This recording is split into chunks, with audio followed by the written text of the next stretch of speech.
Buenas noches, soy Carlos Elizondo, bienvenido a una emisión de Primer Círculo. Muy buenas noches, soy Federico Reyes Heroles, bienvenidos a Primer Círculo.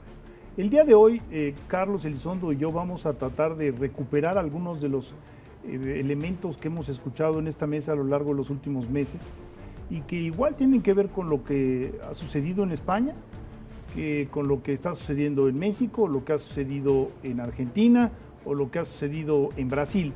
Tiene que ver con el desencanto en la política, con estas múltiples, diría yo, múltiples descalabros que han tenido los políticos por problemas de corrupción, por problemas de prepotencia, por problemas, podríamos citar una larga lista de cuestiones que han propiciado que en lo general, haya un desencanto con las instituciones, con el quehacer político, con los partidos políticos y estamos viviendo una búsqueda. Los Estados Unidos no son la excepción.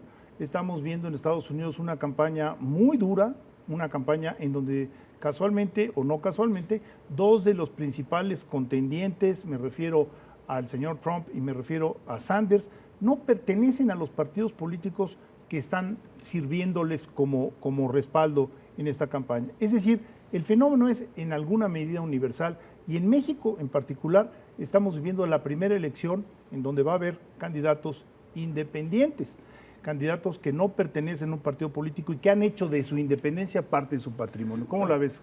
Totalmente de acuerdo en esa claridad. Es la primera donde hay muchos, porque el Bronco fue Sí. no se nos olvida. Pero lo que es notable es que se inscribieron en casi todos los estados. Ahora, yo creo que lo que tendríamos que tratar de entender es por qué se está dando al mismo tiempo en tantos países del mundo. Porque hay ese desencanto con la política y quizá podemos ser hasta más específicos, Federico, ese desencanto con la democracia. ¿Sí? Y yo creo que tiene que ver primero con lo que está sucediendo en los medios de comunicación. Los medios de comunicación antes ordenaban el discurso político. Te reunías con tus papás en la noche a ver el mismo noticiero. Tu información en la mañana eran los mismos periódicos. Y los periódicos podían ser de derecha, de izquierda, eficaces o no, pero ordenaban. Hoy lo que es notable es que todo está sucediendo en tiempo real, todo el mundo tiene una opinión en función de lo que busca, de lo que encuentra, donde está inscrito. El gobierno tiene muchas más dificultades de controlar la información, de contrastar noticias importantes. Entonces la suma del desorden, más que la información de los escándalos fluye muchísimo más rápido, yo creo que en todos los lugares del mundo tienes un electorado mucho más enojado con su clase política, aún en los países donde las cosas pues, están razonablemente bien, digamos. Me dejas pensando porque esta función ordenadora por parte de los medios de comunicación, como tú bien lo dices, permitía hacer predecibles algunos de los grandes derroteros de la política. Ya no está allí. Y la otra institución clave en esto eran los partidos políticos. Y lo que estamos viendo es que hay un enorme rechazo a los partidos políticos, sobre todo entre los jóvenes. La pregunta es, está bien, los partidos políticos no nos gustan, pero ¿con qué los reemplazamos? Y en el escenario, en el horizonte, yo no veo muy claro cómo le vamos a hacer. Toda la razón los partidos. Cuando yo estudié la política de la Gran Bretaña, que hice en mi doctorado en los 80s, toda la literatura académica te decía que el principal predictor de cómo iba a votar un joven una vez que llegara a la edad de votar es como habían votado sus papás. Se heredaba la preferencia, así como en el fútbol se hereda irle a tal equipo porque tu papá le iba, y eso no hay nada parecido ahora, no tienes ningún predictor de ese tipo. Hay una fluidez que antes no existía, y sin embargo, yo creo que tu pregunta es muy importante, ¿con qué lo vamos a sustituir? ¿Y con qué lo estamos queriendo sustituir? Con los llamados independientes. A veces son de verdad independientes, o sea, son gente que nunca ha tenido actividad política, otras como el caso del propio Bronco, que curiosamente habiendo tenido una vida de priista de toda la vida, rompe con ella, se inscribe en esa bandera, tiene un discurso anticorrupción y tiene un impacto en la elección extraordinario.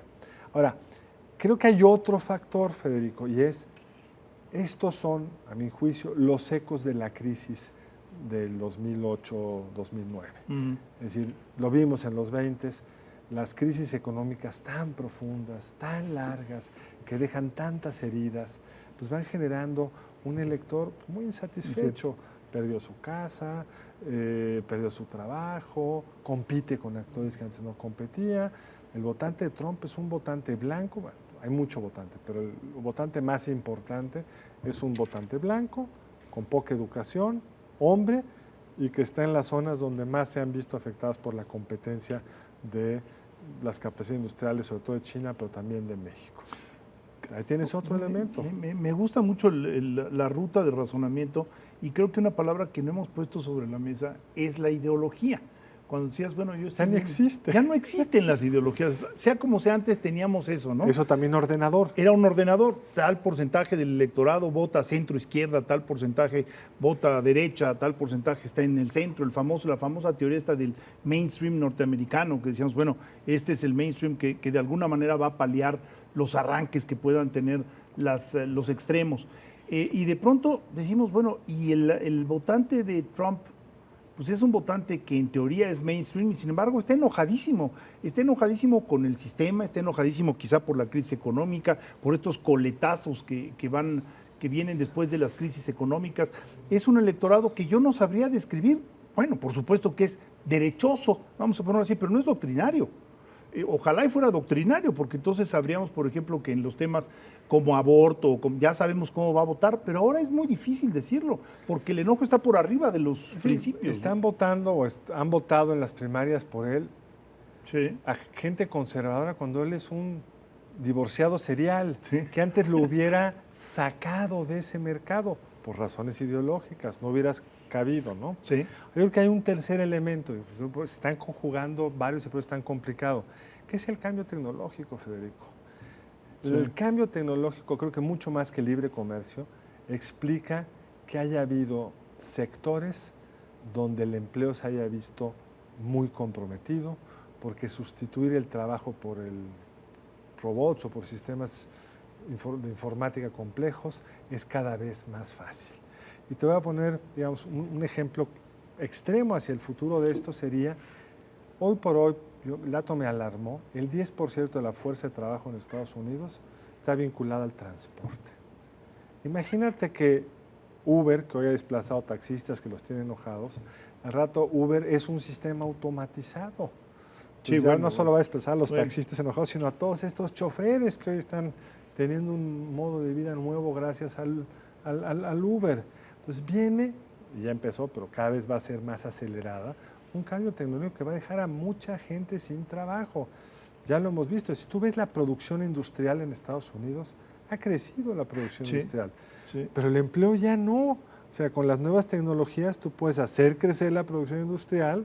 Ve la producción de vehículos en Estados Unidos, sigue siendo mucho más grande que la mexicana, a pesar de que la mexicana ha crecido, pero emplea mucho menos gente que antes, porque los temas automatizados han ido desplazando trabajo. Híjole, nada más de escucharte se me pone la piel de gallina, porque antes lo que ocurría, digamos, históricamente, es que venía, digamos, una modernización del sector primario, la agricultura, extracción, minería, etcétera, pesca, y el sector secundario absorbía, digamos, la mano de obra que salía del campo, todas estas migraciones que vimos pues desde el siglo XIX, ¿no? Del campo a la ciudad, y que fueron tan estudiadas y que decíamos, bueno, es que el propio Marx, ¿no?